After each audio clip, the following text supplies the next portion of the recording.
For me, I think the real turning point was maybe when I was 11 or so. I lived in New Jersey, and I didn't know that many other people who were into the things that I was into. And suddenly, I was able to meet other kids and talk to them about music and politics and sort of form our identities together. And I don't think I even knew at the time how this is not a thing that was possible at any point in history before. I was at a friend's place and he showed me the modem went with its chirping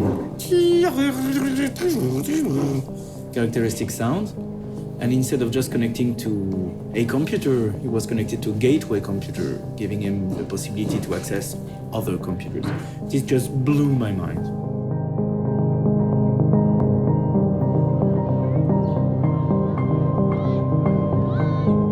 The simple fact that they could have,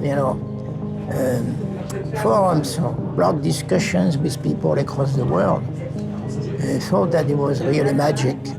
I think what you're seeing now is both, different levels, both from the governments and the companies, but also from the individual users, a growing awareness that, it may be not such a free space after all.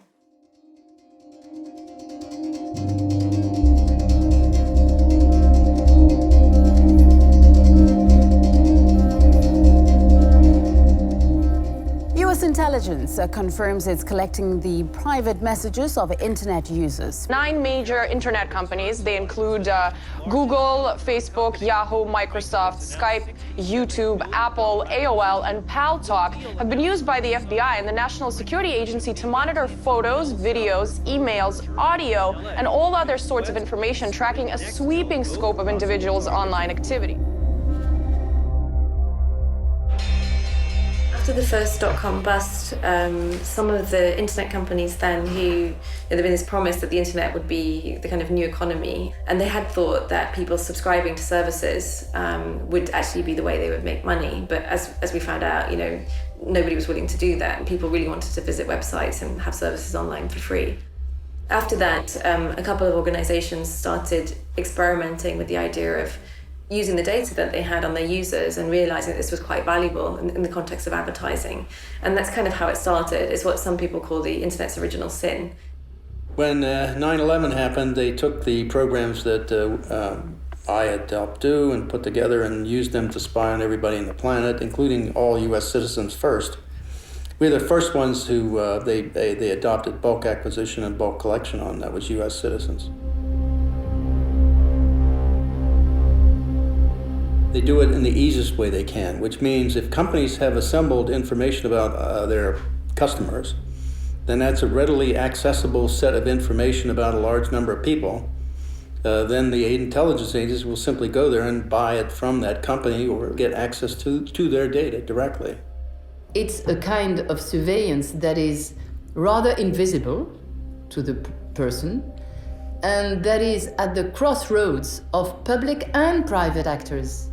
And that is nested in our everyday life through our everyday services, you see? So it's much more, I would say, difficult for the people to identify that they are object of surveillance.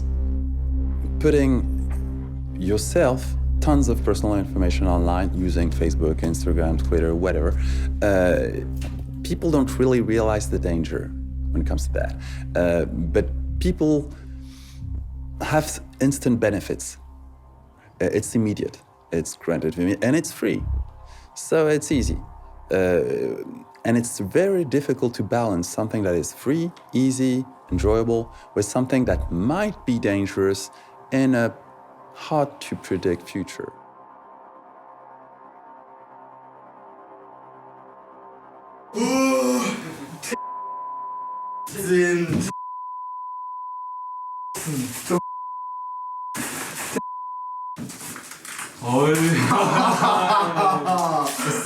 Hast du surfen oder was? Ja, boah. Willst du ja mal zusammen gucken? Wisst ihr, das hat gefällt da. Oh.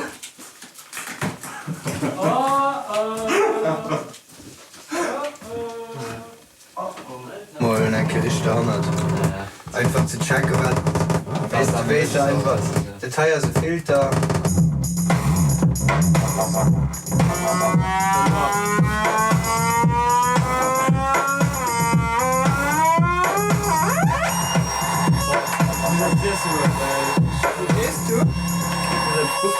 Weil schon um 6, halb 7 im Keller sind.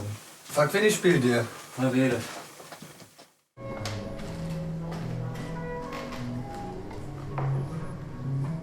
Gordon hat, weil der Regie gemacht hat in Leipzig, wie man da vorgeht, weil die haben irgendwie nicht mehr viel Geld über und sollen irgendwie dabei haben. Und das wird wahrscheinlich irgendwie so eine Vertragssache.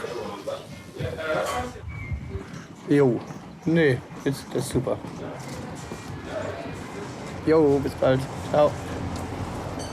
Without a doubt, the most I'd say aggressive data collector is through the mobile phone, because we're taking it with us in the things that we do. And when this acts kind of like a tracking device, we're leaving data traces that not only indicate things like services that we're accessing, but also where we're going and what our behaviors and patterns are.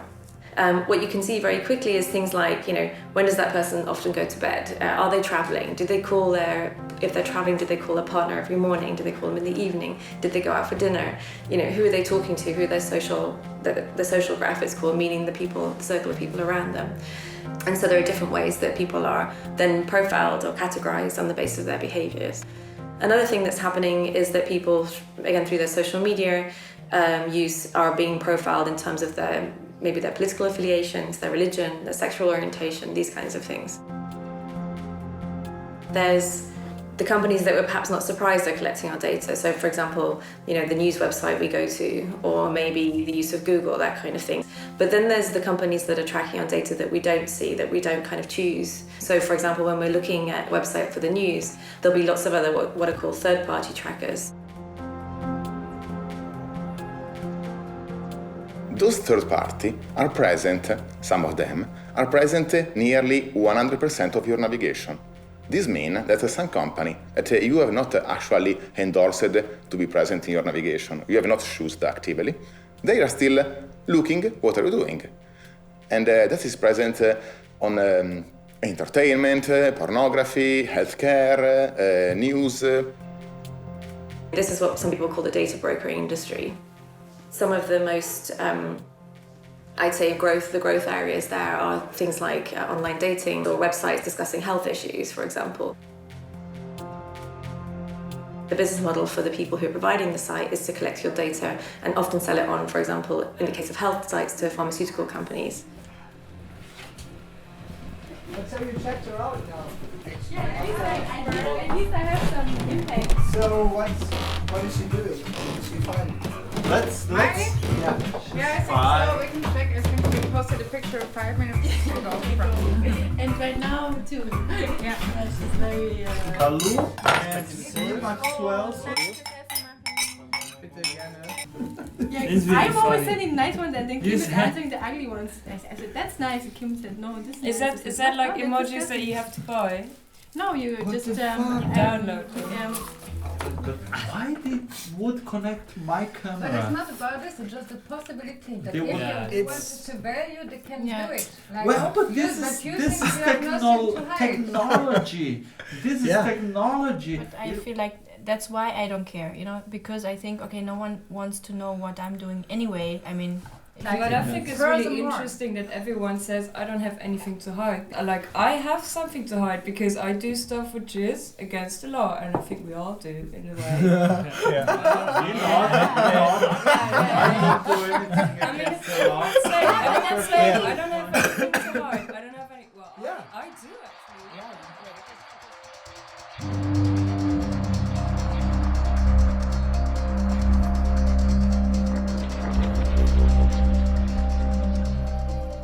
I think it's kind of a difficult question. The process people go through in, I think, justifying their use of technology in terms of this business model of, okay, I get this for free, I give over my data, and I have nothing to hide, so why do I care? And maybe it's a bit creepy, maybe it's a bit strange, maybe I get certain adverts sent to me, but it doesn't make any difference to me. And I think that means that for people like us who try to argue something different, that we should care about these things, it's quite hard to break that barrier. Part of the reason I think this is that how quickly people are ready to volunteer that. It makes me a little suspicious, that they're like, no, I have nothing to hide, clearly. And really they're thinking, maybe I'm a little worried about this, but I don't want to be the one to say it. But think about how people who care about surveillance have been marginalized, you know? There are so many jokes about wearing the tinfoil hat and, you know, do you really believe that they're reading your emails? When I hear someone say that, I actually hear them say, I believe something quite different from this, but I don't want you to know that I do because I don't want to be the one who thinks that. And the other problem with the nothing to fear, nothing to hide debate is that all of us do have something to hide. You know, every single adult has probably committed a criminal offence in their life. It might be something quite minor, like stealing from work, or traffic violations, but there are many activities that are criminal but not necessarily deviant. You know, the criminological literature will tell you that a lot of people offend consistently, you know, and it's in, you know, the percentage of like 60% or more people will regularly commit offences. These might be minor offences. So lots of us have something to hide in that respect. If you say you have nothing to fear because you have nothing to hide, so be happy, not worry, I say, okay, fine, turn over the keys to your car, your house, all of your passwords, all of your accounts, medical records, everything. And I'll put them into a special secure lockbox, but I will keep it for safekeeping. No one, and this is now thousands of people over the last several years in front of multiple audiences, no one was willing to turn over any of that information to me. And I'm asking them to consent. Okay, tell me. So basically what we would do is put a spy software on your cell phone, which is gonna look at the patterns and actually at the things you agreed or clicked OK on the terms of condition of the apps you're using. Yeah.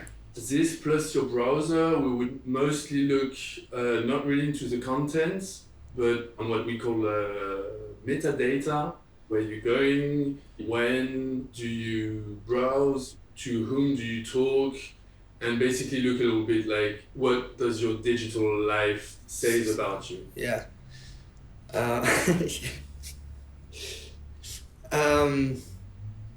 Is it like my computer and my cell phone? Yes. Tracked? Yes. Okay. You know a bit how I am, and I don't really give a shit. So, because that's what I always think, what everyone tells you, that I still think that I have not that much to hide, but, you know, you will see maybe. In a few years, there will be some serious drawbacks coming. For example, if you take the insurance industry, Facebook just released an algorithm that is able to give you some rating, some sort of credit rating, which is kind of weird when you think about it, but totally normal in terms of big data. Facebook is totally able to predict if you will pay back your loan or not. There's usually a point at which people do care, and I think that's the question of what do they care about? So do they care because they know that the tax inspector is now using these technologies to track people? Do they care because they've got a family member who has a history of mental health issues? Do they care because they themselves don't want to be given a different, deal in terms of, now very high health insurance costs because of their lifestyle, this kind of thing? Credit rating is totally predictable. It will happen. In a few years, your personal information, the one you're willingly putting online, on Facebook, Twitter, all this thing, will give you credit rating. And if you end up with a bad credit rating, well, you ask for it.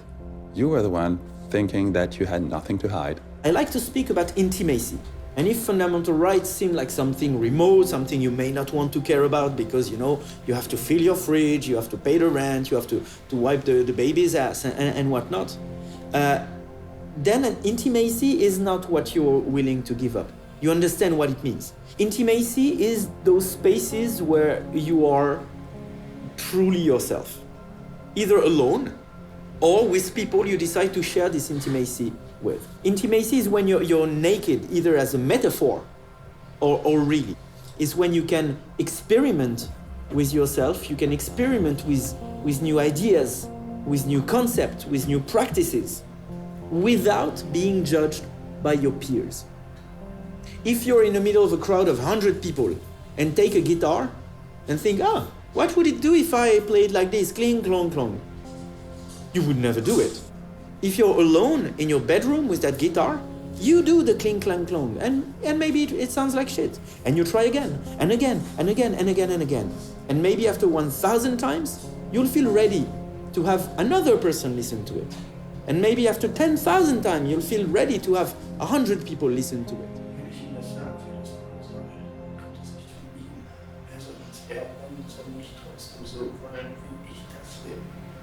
Der andere soll einen einfach mal wollen.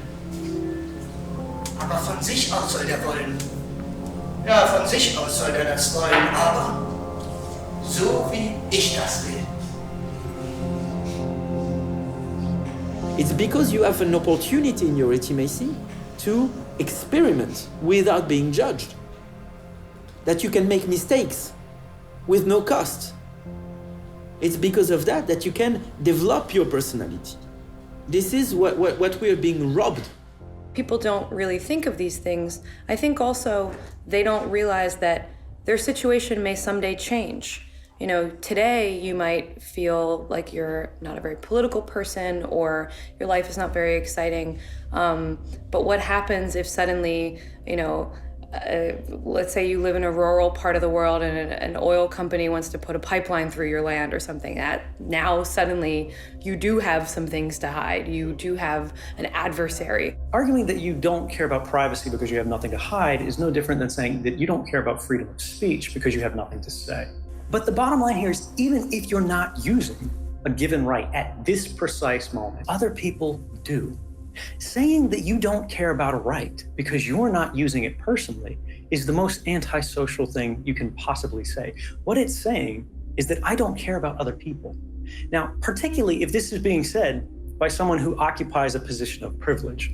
You know, if you're a rich, old, white guy sitting on the very top of society, you don't care what the laws are, you don't care what the rights are, because society is ordered to protect your interest. It's the minorities who always face the greatest risk.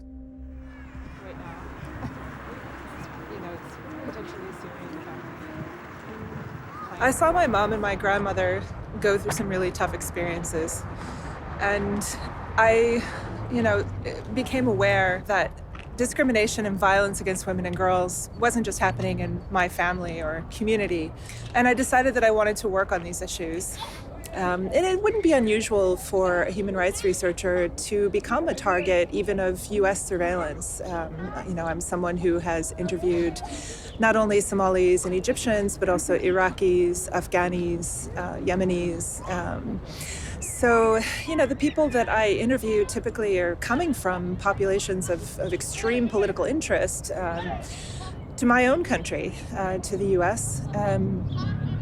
In context even of the war on terror. And I do think that it's, not only plausible but probable that I became a target of US intelligence interest, not just because I'm a human rights researcher, but after doing this research with Somali girls and uncovering instances where girls named Americans and Saudis as so-called clients of sex-trafficked refugee girls in Djibouti.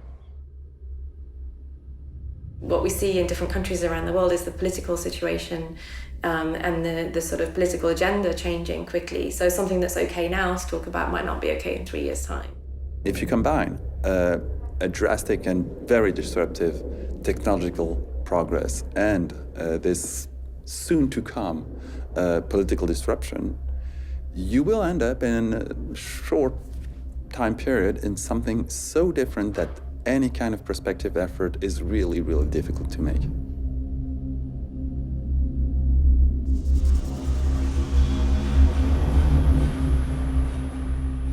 So I'm gonna plug in the USB stick and we can have a look at what data we have. Mm-hmm. So we have different... Historiques, all logs. Exactly. So all logs, that's data from his iPhone. From the MacBook. And from the MacBook.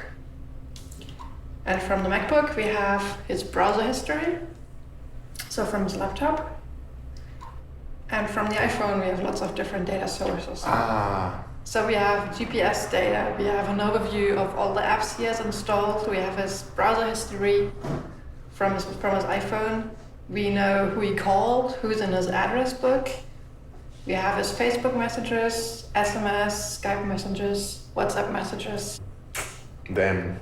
Yeah, so we can I feel bad. kind of see what apps he used.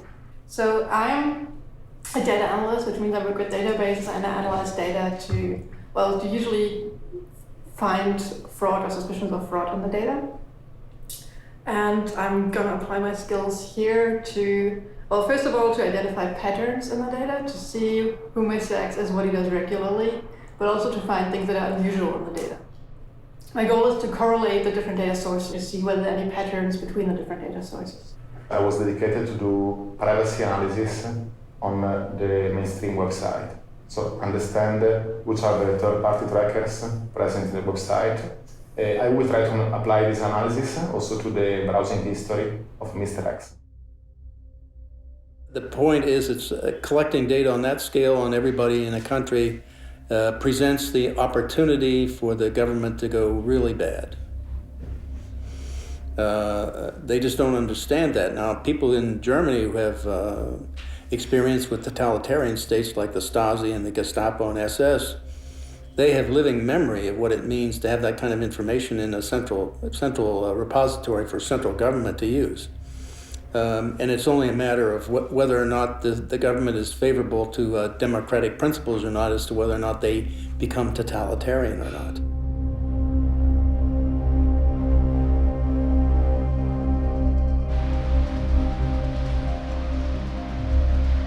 Mein Plan war, mit der Demonstration mitzulaufen bis zum Ende, dort wo das Politbüro auf einer Tribüne stand. Auf meinem Transparent stand der Satz: Jeder Bürger der DDR hat das Recht, seine Meinung frei und öffentlich zu äußern. Hier an dieser Laterne hatten sie mich eingeholt und haben mich an den Armen gepackt und ich sollte abgeführt werden. Dann haben sie mich aber gepackt und weggeschleift. Hier diesen ganzen Weg habe ich mich schleifen lassen. Der Pelzmantel meiner Mutter war danach hinüber. Und hier stand ein großer Lastwagen, ohne Plane, also ein freier. Und hier bin ich dann kontrolliert worden. Da haben sie dann auch mein Transparent gefunden, was ich im Rucksack noch hatte. Und und dann sollte ich auf den Lastwagen steigen. The Minister of State Security always said, we have to know who is who. That was his always repeated sentence. That's the main question in our work. I spent many, many years listening in on East German communications. And so the motto was to know everything. And at NSA, the mantra under Keith Alexander, director of NSA, Keith Alexander, was to collect it all. Well, part of what's to mean is collect it all to know it all. And if you know it all, then guess what? Who is who? That means who is thinking what. This was very important because the Stasi wanted to influence people and to stop political activities before they started.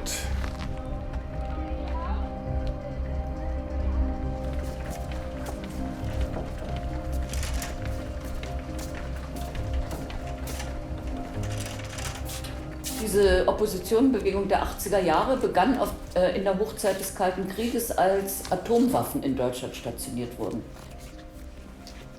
Also wurde ich dann Mitbegründerin des ersten Friedenskreises der DDR, des Friedenskreises Pankow, gegen die Militarisierung des Lebens in der DDR, gegen die Stationierung von Atomraketen, gegen Militärunterricht in den Schulen. Ich habe ja dann 1982 auch einen der ersten privaten, sozusagen Umweltkreise gegründet, der sich immer in meiner Wohnung traf. Und später dann ab 1984 kamen dann auch Menschenrechtskreise dazu, also Kreise, die die Menschenrechtsverletzungen in der DDR thematisiert haben.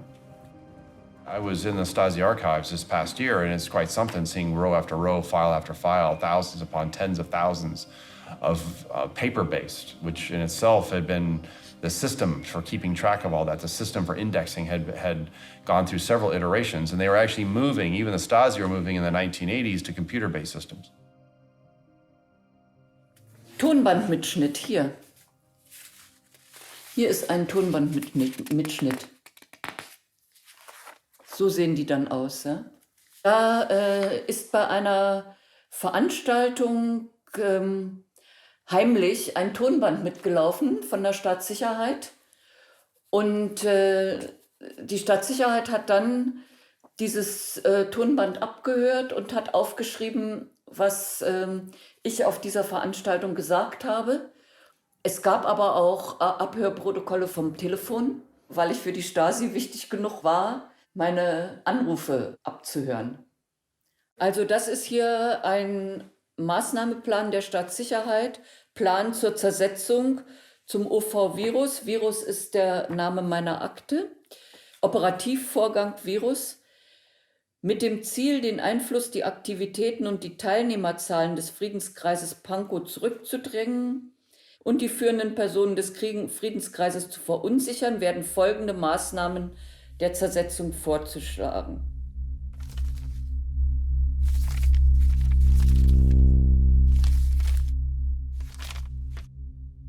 Das ist ungefähr ein 20.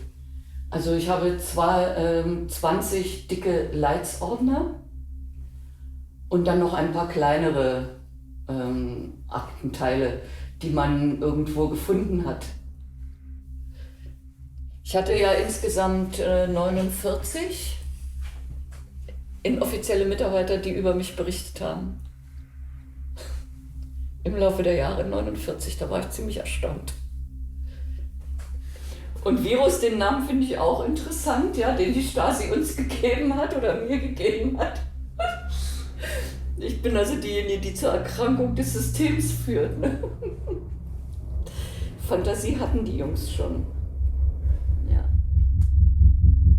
Wolfgang Schmidt was looking at the NSA. He's a former lieutenant colonel in the East German Stasi.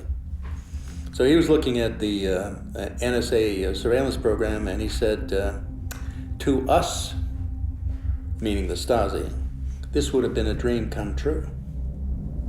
In Western democracies, if you're talking Germany of today, or if you're talking the United States of today, it's not a police state. But the mechanisms, the instruments of power necessary to affect that are essentially all in place. The only difference really is those in power. And you then have to trust and depend on your leaders to be focused on more democratic ways of life and supporting that. And you can't guarantee that. I mean, no one can. So in the United States, they say it can't happen here. Well, I'm sorry, yes, it can. It seems like it never sleeps. Wait, so because we have data points like every few minutes, all night for 2 days in a row.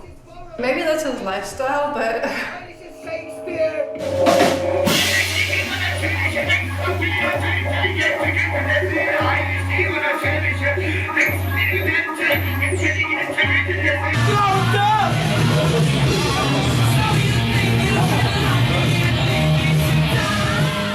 Here, for example, last data point is at midnight, and then we have another one at 11 in the morning. So that would make sense. So maybe it was really just that he didn't sleep for 2 days in the beginning. And then also recovered with 11 hours of sleep.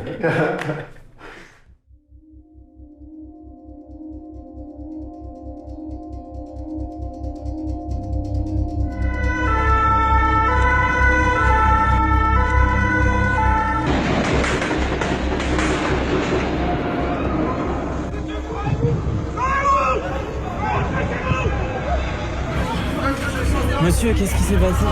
Il y a eu un attentat.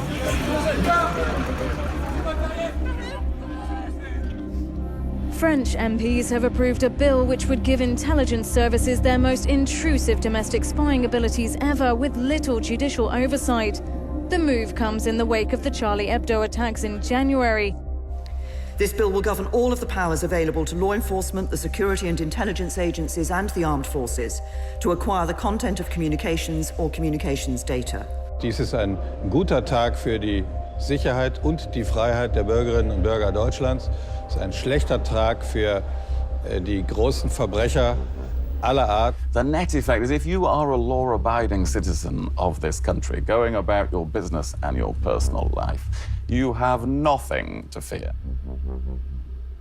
There are many narratives. One is the nothing to fear, nothing to hide argument. The other one that's commonly articulated is that there is a balance between security and liberty, or sometimes that's more narrowly defined as a balance between security and privacy.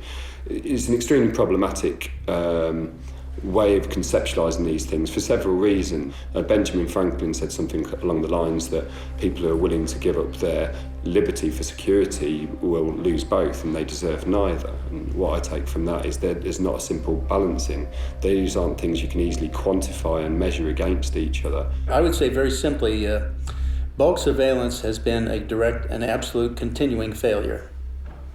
I mean, it has stopped. They justified by the terrorist groups and stopping terrorism as the means of doing it, the reason why they have to do it. But in fact, it has failed in every turn. Every attack has happened, and they've not been able to stop it by bulk collection. Each time you have a terrorist attack somewhere in the world, you hear right after, oh, see, we need more security, we need more authoritarian law, we need more power to the government agencies and the such. It's more than 20 years I am in data protection, but I still am a member of the judiciary with a background on organized crime, anti-mafia legislation, and it was me drafting the so-called Italian Patriot Act. So no need to persuade me that at certain stages interferences are essential and even invasive activities by the state. The efficiency of criminal investigation by police and judicial offices should build on selective sources. What works is difficult, is infiltrating the networks, is surveilling the individuals, is blending into the mass, is for agents to learn languages and risk their lives.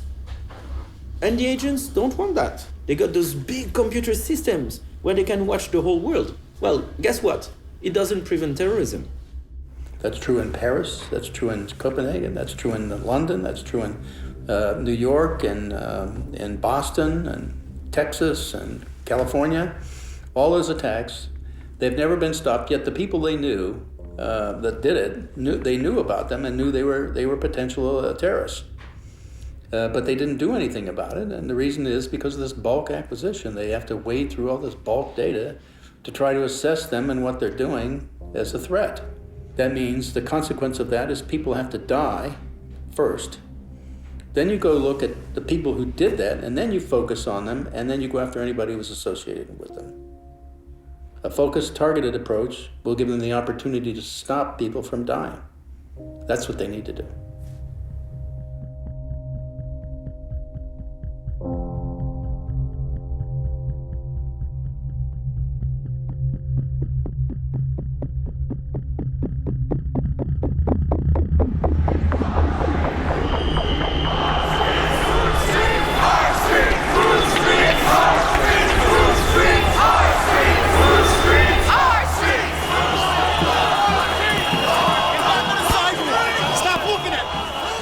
The documents that we got show an enormous depth and breadth to the level of surveillance against the Occupy movement. The FBI is using domestic terrorism authority to go after the Occupy movement and collect information on people and on a movement that they acknowledge throughout the materials is a peaceful, nonviolent movement. Anybody and anybody associated with them were surveilled, which meant they had carte blanche, treat them as a threat, and simply in league with the government and others to find out everything there was to know about them. Remember, Occupy Wall Street, interestingly enough, did end up resulting. People were on the streets facing police. Right? Meanwhile, there's all the hidden side of that. And with cameras that can now do facial detection from many hundreds of meters away. scanning crowds, right? And incorporating that all into databases just based on a few select points.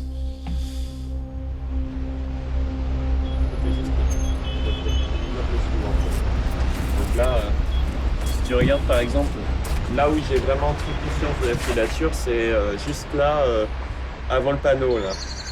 Donc il y avait le type avec sa capuche.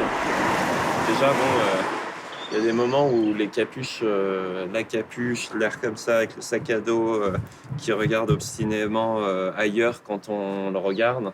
Et au moment où j'ai fait demi-tour, il s'est passionné d'un coup pour l'interphone de l'immeuble en regardant si c'était pas l'adresse là. Enfin, c'était assez maladroit, assez mauvais. Il y avait aussi une femme qui me suivait. Donc là, c'était derrière, là, dans le pâté de maison, il y avait aussi une femme qui me suivait sur la rue transversale, là, ici. Je suis allé, à un moment donné, je suis allé vers la bibliothèque. Je me suis dit, bon, je vais aller... J'ai hésité un moment, je me suis dit, où est-ce qu'il faut que j'aille? Donc j'ai commencé à aller vers la bibliothèque, je l'ai remarqué, je me suis dit, non, c'est une mauvaise idée, je suis tout seul. Je suis allé dans un café au centre-ville, en fait.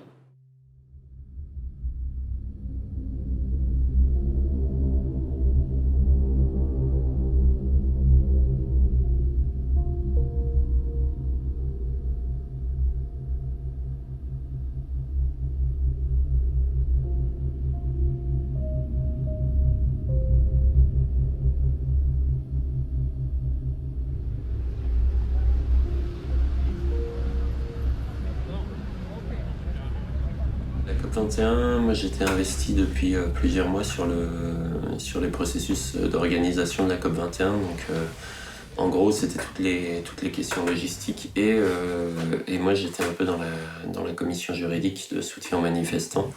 Donc c'est des dispositifs quand il y a des grandes manifestations qui sont mis en place pour faire le suivi juridique des manifestants en fait. À partir du 13 novembre et la déclaration de l'état d'urgence, nous, notre premier réflexe a été, 1, de se dire, ça va être vraiment très compliqué, la COP21.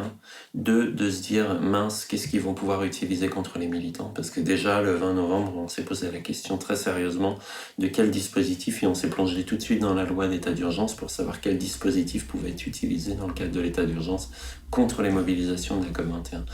Et l'histoire nous a donné raison.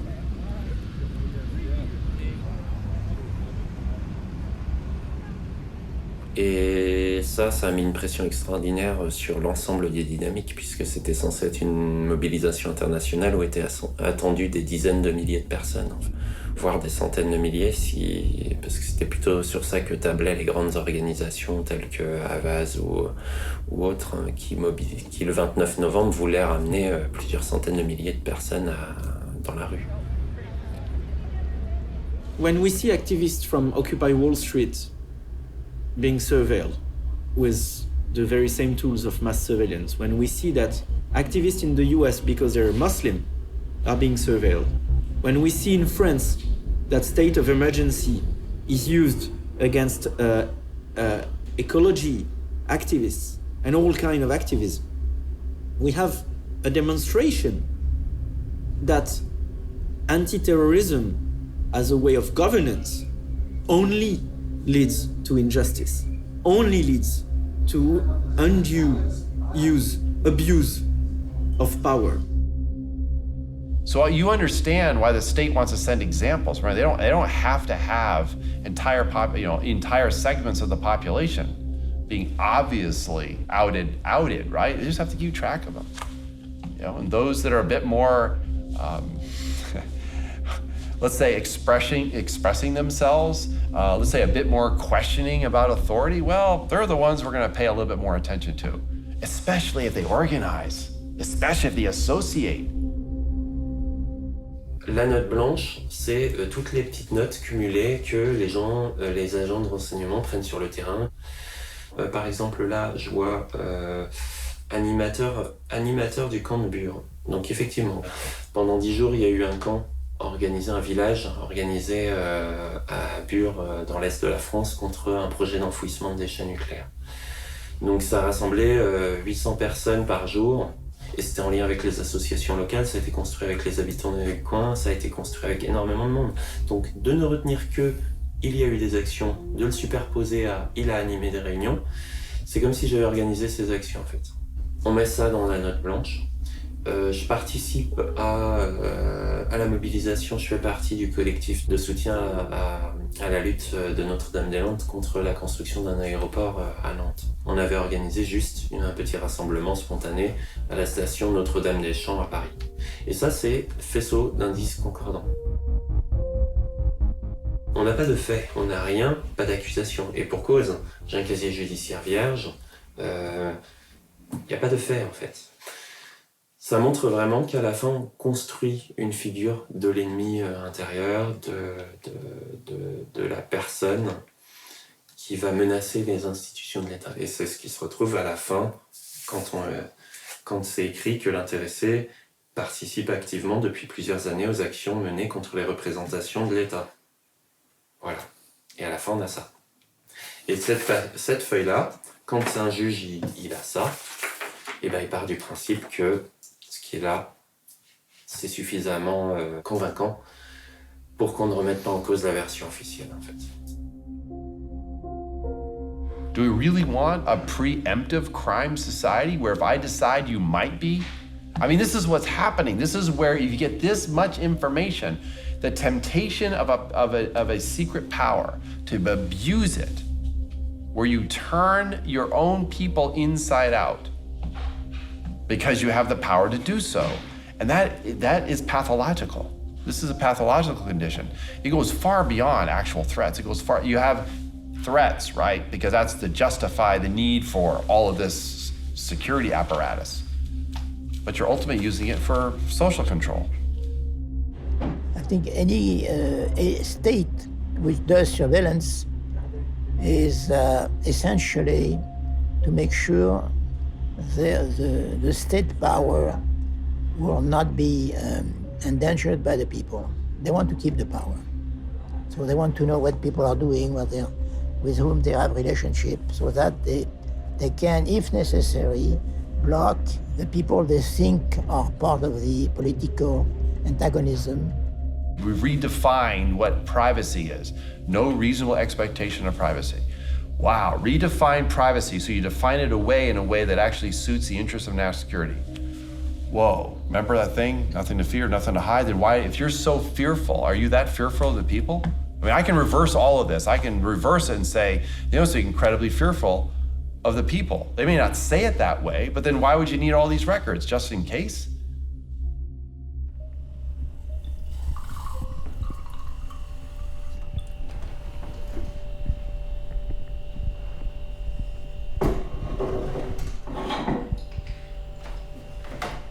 Ich bin persönlich von Überwachung betroffen gewesen, weil mein Freund André Holm seit 2006 beschuldigt wurde, Terrorist zu sein.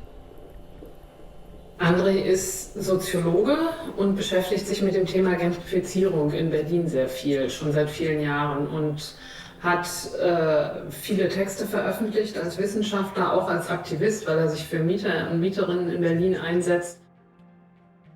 Das BKA hat zu dieser Zeit nach einer militanten Gruppe gesucht, und weil sie die nicht gefunden haben, haben sie irgendwann die Texte unter anderem von André mit deren Texten verglichen und haben dann ähnliche Worte gefunden. Ich glaube 7 Worte, die in deren Texten und in seinen Texten vorkamen: Gentrifizierung, Reproduktion, auch marxistisch-leninistisch, was für Wissenschaftler eine Vokabel ist, die nicht ungewöhnlich ist. Und das war der Anfangsverdacht, warum sie dann gedacht haben, es könnte sein, dass der die Texte dieser Gruppe schreibt, und haben angefangen, ihn zu überwachen. And this is where mass surveillance shows its true face of an instrument of social control. This is the main purpose, the main effect of mass surveillance, is to keep populations under the diffuse impression that if they say something, or if they do something that may make them look like they have something to hide, that may be something worth hiding, then people will know about it, so they better not say it and not do it. This is how it works in every authoritarian regime since the dawn of times. I think this is something that comes back to who we are as people. I just know from history, I know from my own experience, I know from even dark chapters in US history, that the power of the state through instruments like surveillance ultimately turn against the people. And it's not far removed, right? It's not far removed to take that kind of power and now establish something that's clearly undemocratic. Okay? And you in essence are treating all of your people as subjects, right? Not citizens. This myth of nothing to hide, when put into action, may turn individuals into perfect subjects of control, into subjects who accept control, who accept dominance, who accept servitude.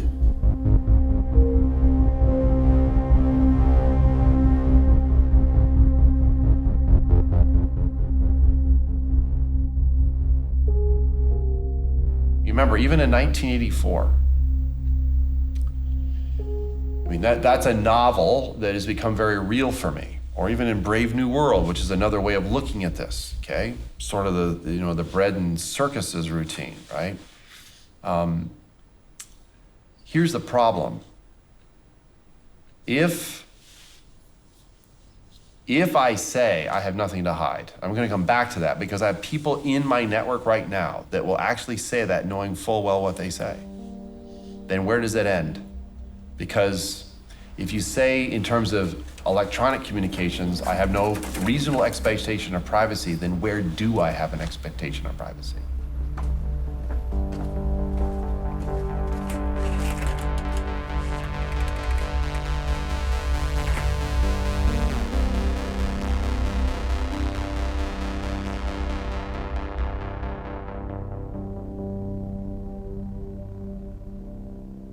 After the first time we met, around 5 weeks passed. And in this time, we perform a sort of unprofessional stalking of a subject we call Mr. X. So we only looked at the metadata. That meant we didn't touch the content of your Facebook messages and so on. We only considered data about data. Mm-hmm. So for example, if you talk on the phone, metadata is how long does a call last, who's calling, whom. And the reason we only looked at metadata is because that's really what governments admit to doing in terms of surveillance. And people think it's not that bad, it's just metadata. It's not actually the content of my email, it's just who I send it to that can't be that bad. But the thing is, of course, if you correlate data, you have metadata from different sources, you get a storyline, and maybe the content isn't even that important anymore. So at the beginning, we just start to address where the subject moves, to figure it out in the space where you are. This is, for example, the first week, no? Between the 23 and 27 of March. And we see that you spend some time in Berlin and then in Hamburg. In the third week, we saw that you were basically in Berlin only, and we are seeing a different visualization. It's called the cluster, and this permits us to see which is the location where you are more often. That is necessary to understand you are living in this street, Wartstrasse, near Tempelhof. In the fourth week, we are seeing a different visualization. Most of the time you were in Berlin. Sometimes in the northeast to do sport. Sometimes when you are running around the Tempelhof airport. But most of the time you see the color, the darker color show where you were more frequently. So your place, the bar is in front of your house, and some friend of you near Gorlitzer Park. In the last week, we see in fact that you went in Leipzig again, and also you move in Luxembourg, where you when we discovered that you are in fact born. Analyzing the URL you are connecting, we saw at first who you are and which is your Facebook profile, and then we find another secondary event. What has attracted me was this spike. This is the most high-frequency usage of web you have done during this month. Why, I wonder? That was the point. 27 to 28 of March, has get aired one episode in which you were performing in Tatort.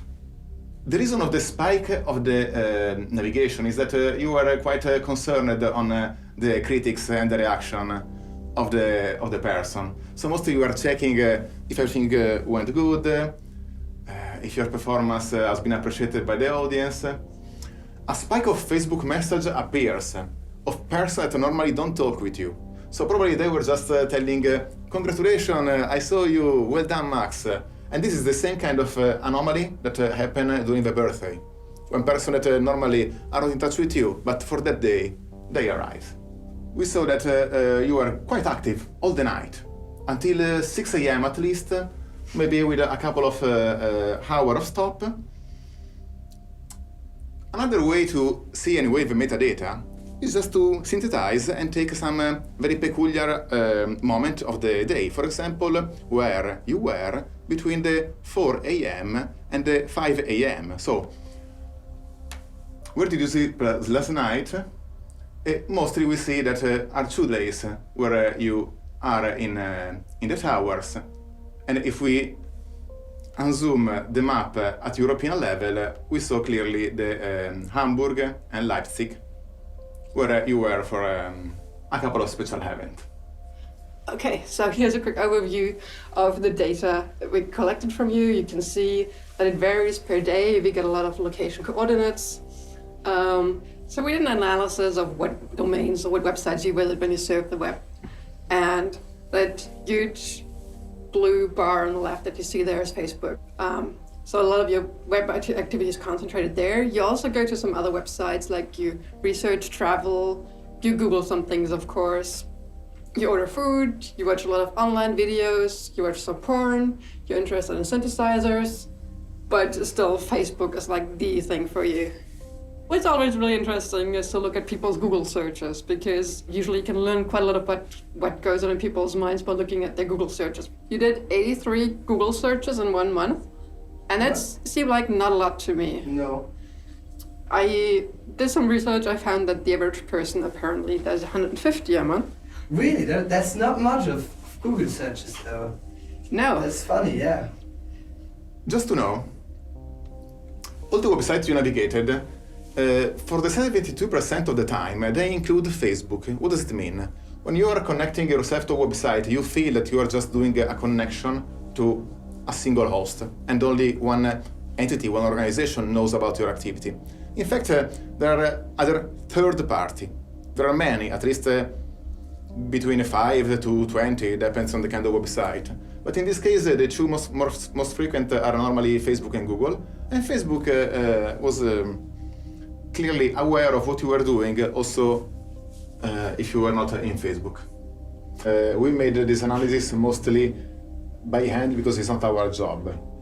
Once we've developed this tool, means that the next person, we have the data, we can create the same kind of output. So we have to think that most of the time the enemy, that can be a government or a corporate surveillance, when they develop the tool, that is for one person or for 1 billion is the same. I mean, I give you an example, my own example. I keep saying, what is it like? It's not a very good feeling when you get up every morning knowing that your own government is tracking you. They told me later, we knew everywhere. We knew when you got up, we knew when you left the house. We knew which vehicles you used, where you stopped, where you shopped. Every electronic communication that they had access to was being monitored on a 24/7 basis, including my phone. Where do you go in that regime? Where do you go? I get emotional. Where do you go? Where's a safe place? Where do you go to be yourself, right?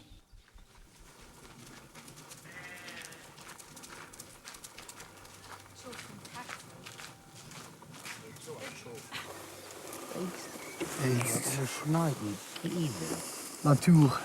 Stress is natuur. Maar Allen, du hast du Kopfsprungruf gemacht, übertrieben. Maar ja, maar dat hebben we net wat Guck, van de middag guck de Films. Nee, joh. Was ist du?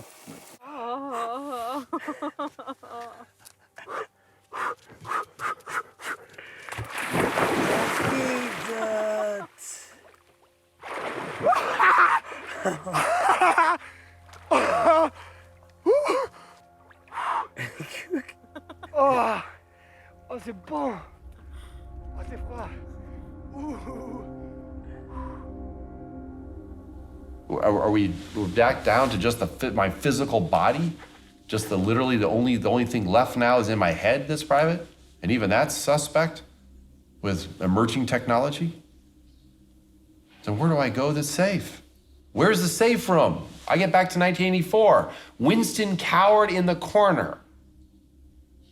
Why? Because it was the only place where the surveillance cameras couldn't see him, which meant they knew where he was.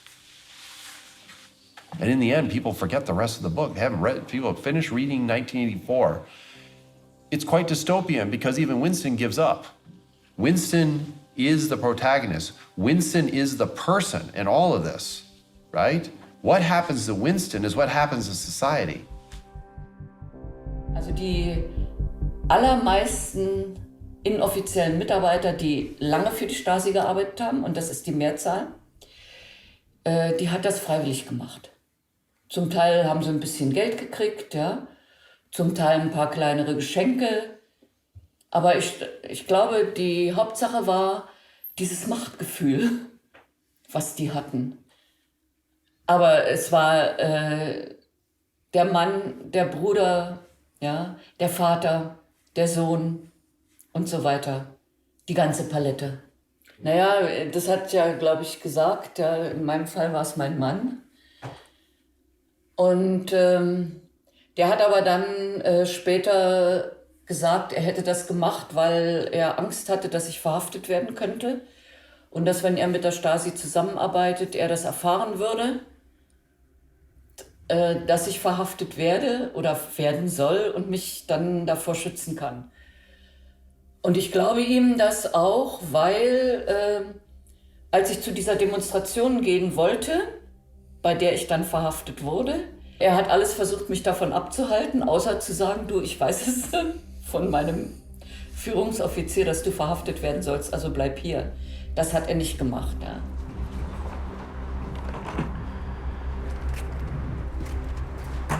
C'est ça en fait le fond de la chose, c'est que beaucoup de gens se disent non mais il a sans doute cherché, il y a sans doute une bonne raison.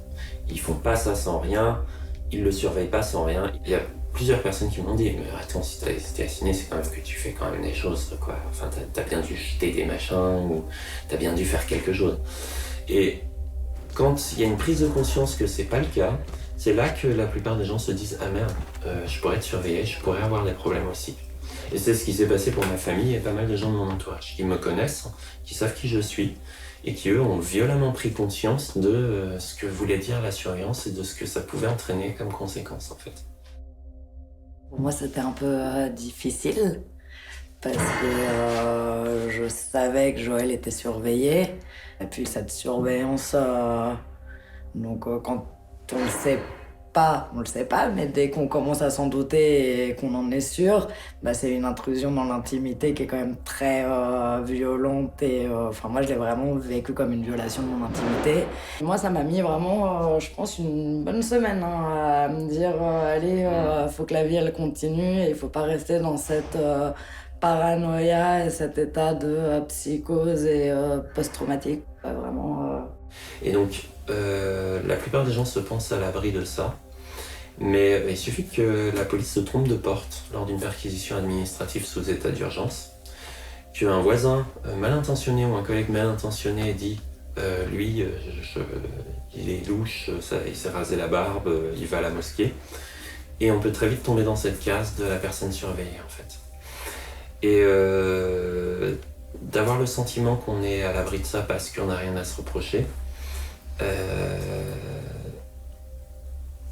et ben c'est vraiment là où s'articule la force de la surveillance en fait. C'est qu'elle isole les personnes en fait. Elle isole l'individu, le bon individu du mauvais individu. Das fand ich persönlich furchtbar, das war wahnsinnig unangenehm. Faktisch zu wissen, hier in meinem Leben jetzt findet das statt, dieses Telefon wird abgehört.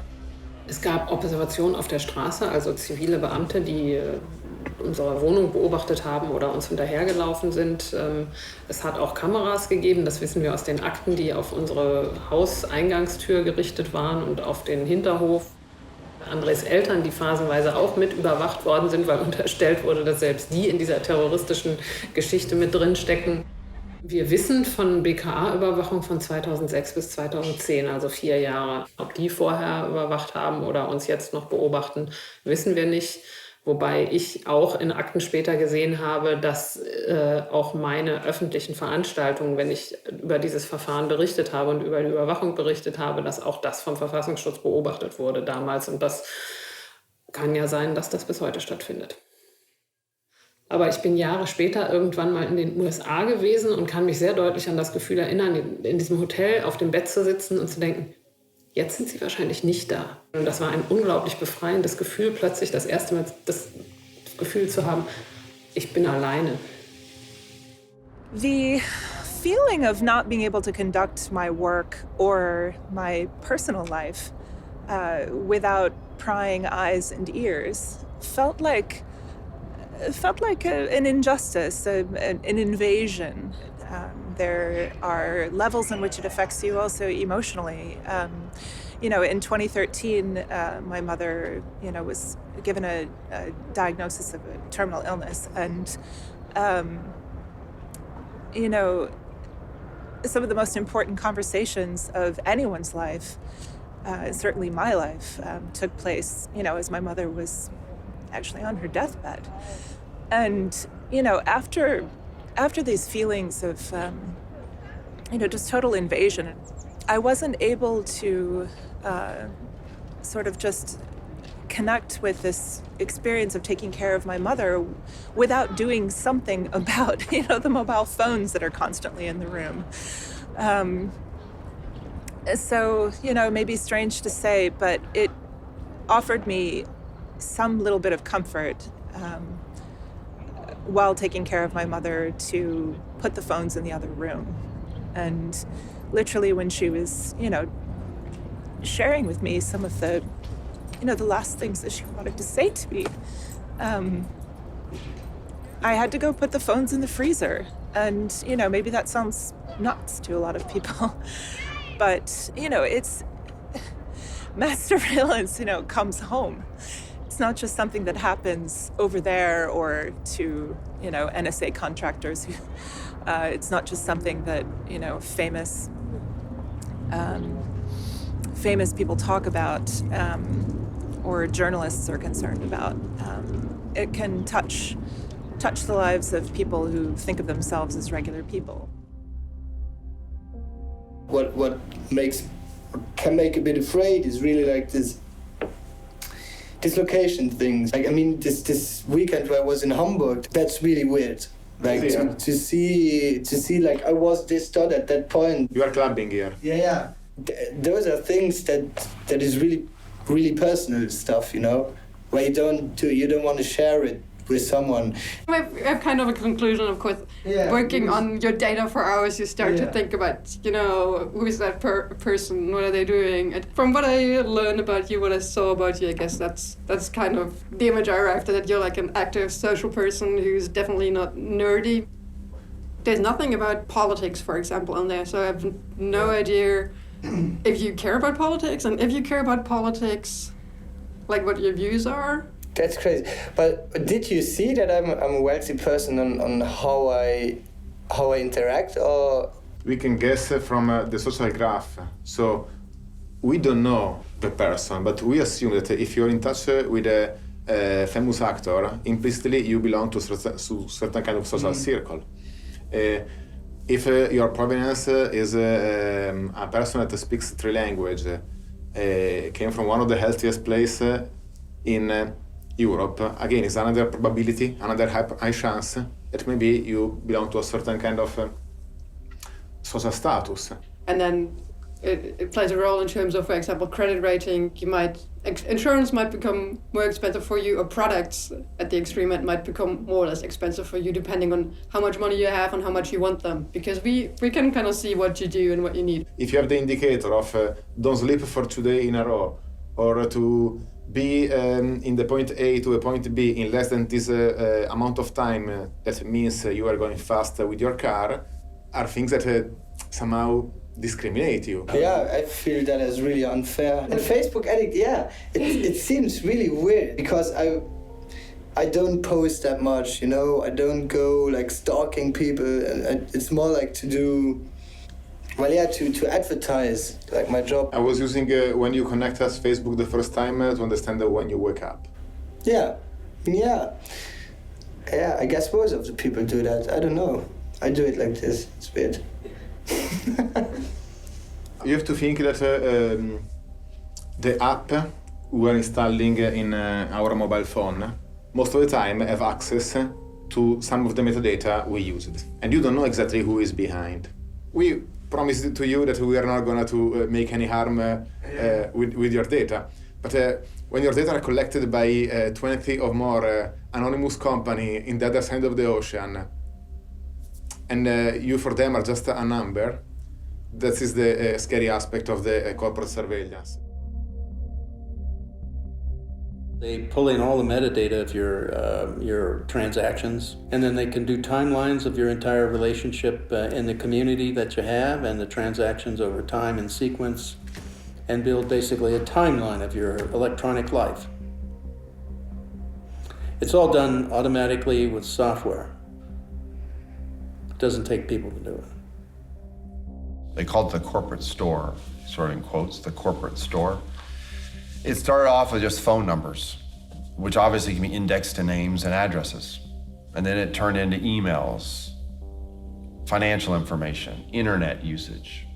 Well, what they're primarily interested in is who are you hanging out with and what are you saying? Who are you spending time with? This is where the metadata actually is quite significant.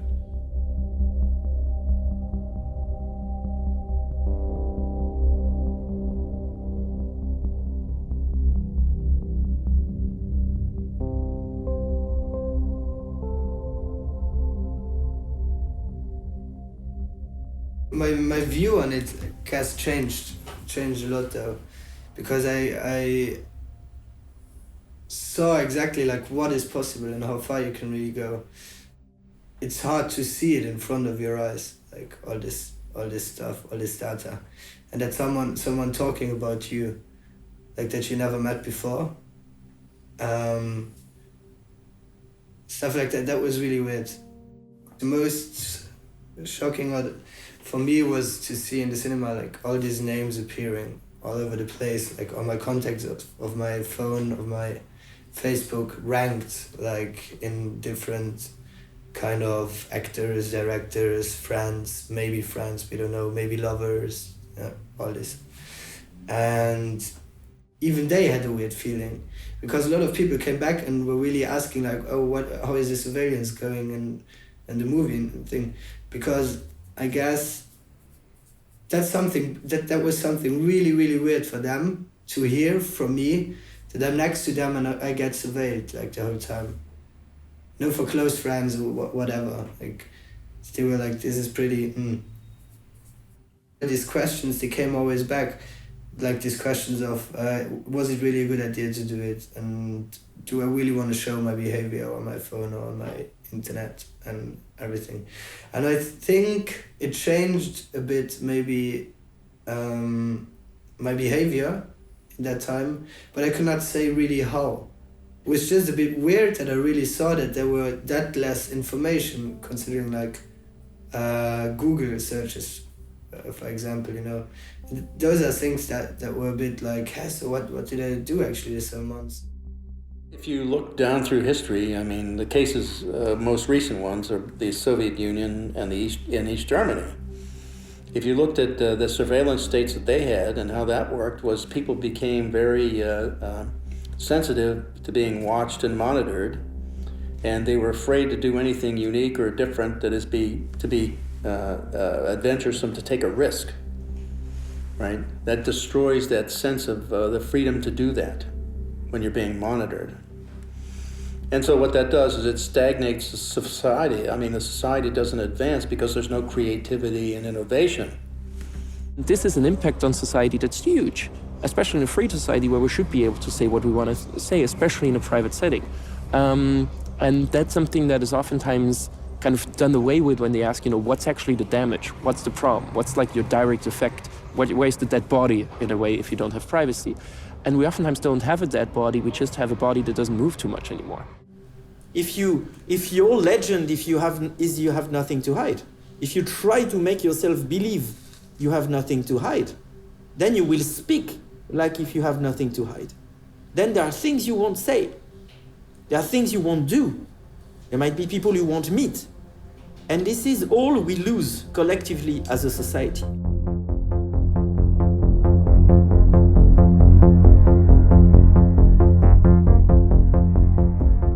It's probably the first time in history that technology is allowing the possibility to have a real mass surveillance, again, from public or private actors. And as you said, this surveillance is rather accepted by the person. So the question that we have collectively to ask ourselves is it exactly the type of digital environment we want? And I think we're right at this moment now. I have my answer, but I think all of us, we should ask ourselves this question because the choices won't be exactly the same, you see. The things we should not do are thinking that there's nothing we can do about it, and we lost already.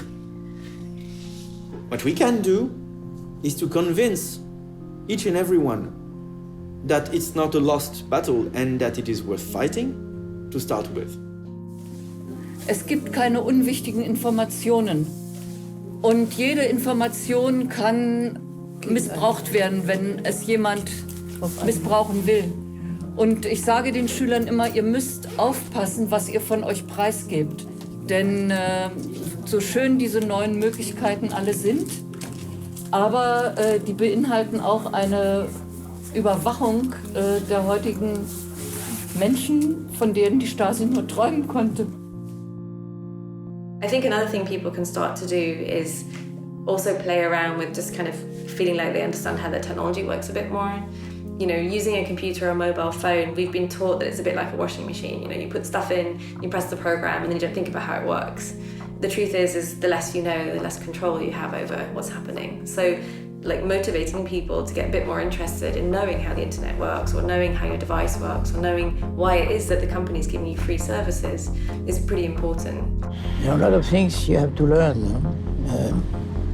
If you want to fly, you have to take courses in flying. If you want to run, you have to train yourself in running. And I believe the best way is the community learning by other people, which makes it more convincing and also more understandable very often. There is, for pretty much everything that you're using now, every Microsoft or Apple product or Google or Facebook or whatever, there is probably an alternative. And in most cases, the alternative is very good. And, you know, just really simple things like using a search engine that doesn't track you, like Disconnect or DuckDuckGo, because we know that Google is a very powerful surveillance engine, you know, in all these great, you know, really sophisticated tools that it gives us. It's taking all of our data.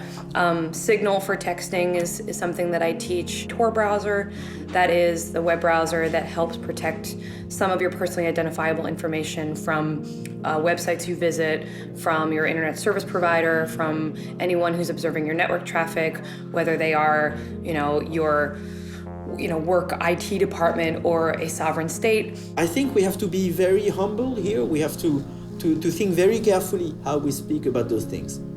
Saying to someone saying to someone living in an authoritarian regime where internet communications are particularly surveilled, oh, you should use Tor, may end up having this person taken to jail or worse. Because in some countries, maybe just using Tor blinks a red light, potential political opponent detected. So it's not about giving advice, it is about sharing and understanding, and it is also about building collective resources where we can efficiently mutualize knowledge. So on a case-by-case basis, we can find appropriate solutions. The good part is that once we arrive to a world where half of the population will encrypt for no reason, it will help others by overwhelming the surveillance state with uninteresting encrypted mails. But we need this hype to start and begin for all of us to be really secure. We need free, liberal software that belongs to the humanity as a whole. Software where everybody on Earth has the same freedom as the author to get to understand what a piece of software does and to get to modify it. Then we need decentralized services. Decentralized services means that you know where your data goes. You know what is happening when you click somewhere. You know what is stored, you know where it's stored. So we need all this in conjunction with end-to-end encryption, not any form of encryption. End-to-end encryption means that you generate a cryptographic key, I generate a cryptographic key. We decide to share those keys, and then we are in control. What I like about the tech side is that there is something that can be done. Each of us can make a change to our behavior in terms of whether we encrypt our communications, whether we use free software, hopefully some combination of all these ideals. And even just making one small change today does do a great deal. Just using an encrypted texting app like Signal for your communications between your friends is not perfect. Phones are bad, all these other issues, but it's something. And I think it shows people that they are empowered to make a change themselves. And it means also that democracy, people are going to understand, democracy is not a spectator sport. You have to participate, you have to be active, and you have to do that continuously to ensure that you keep your rights and freedoms. You can do access requests, you can ask any company in the world, what data are you storing about me? They have to send you a copy of everything they hold about you. You have an idea of what they're actually holding about you. You can see, if they shouldn't have this information, where did they get it from? And this creates a lot of trouble, interestingly, for companies. If just individual people asking, what are you actually having on me and why do you have that and how is this legal? It gets the whole legal department going crazy. It's an industrial challenge that would take policymakers on a path of really doing shit for growth and jobs if this is really what they care about. Rebuilding the capacity in Europe, in Germany, in France, and everywhere to build computer chips, to build computer systems we can understand on a hardware base is something critical. When we realize that there's something we can do on a personal and community level, I think it can encourage us to act at the political level more, so by contacting our lawmakers or supporting organizations that are doing the work of law reform. One of the most powerful things that I think has happened since Snowden is this massive increase of all of those things. All the people who are working on this stuff, more or less in isolation, have come together in a way that is, I think, when I think that we're gonna win, I think it's because of that kind of solidarity that we have.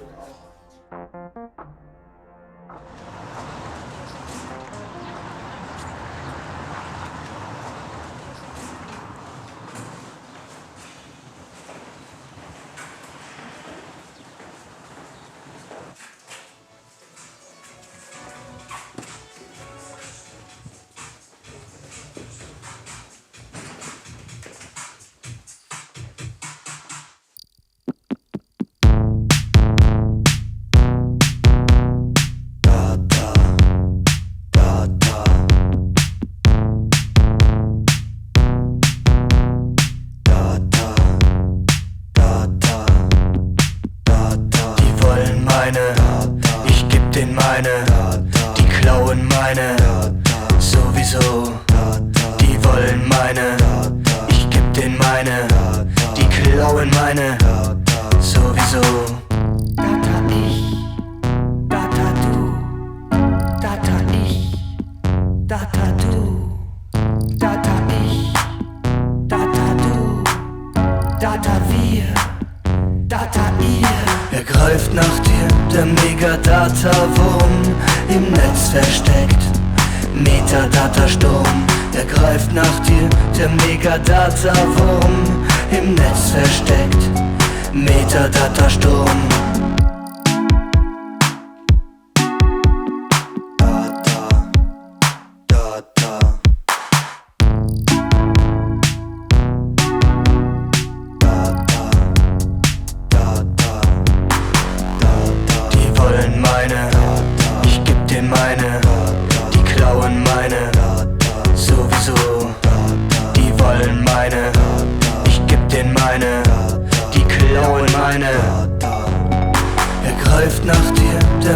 Metadata-Wurm im Netz versteckt. Metadata-Sturm, er greift nach dir, der Megadata-Wurm im Netz versteckt. Metadata-Sturm.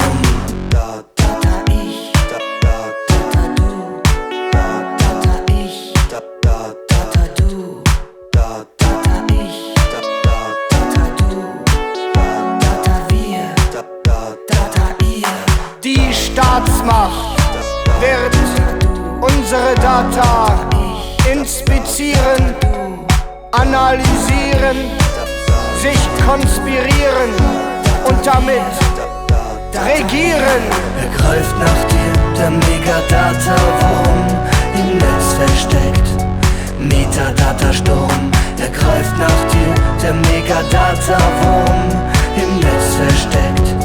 Metadata-Sturm, er greift nach dir, der Megadata-Wurm im Netz versteckt.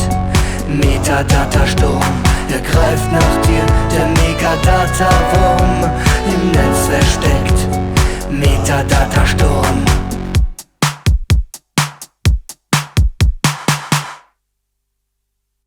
We saw that your mom calls you quite a lot. You're not always very good at picking up when she calls. I actually did the calculation. You're 30% less likely to answer your phone when your mom calls than when anybody else calls. But you're good. You always call her back in the end. I gotta call her back always. Yeah, I gotta.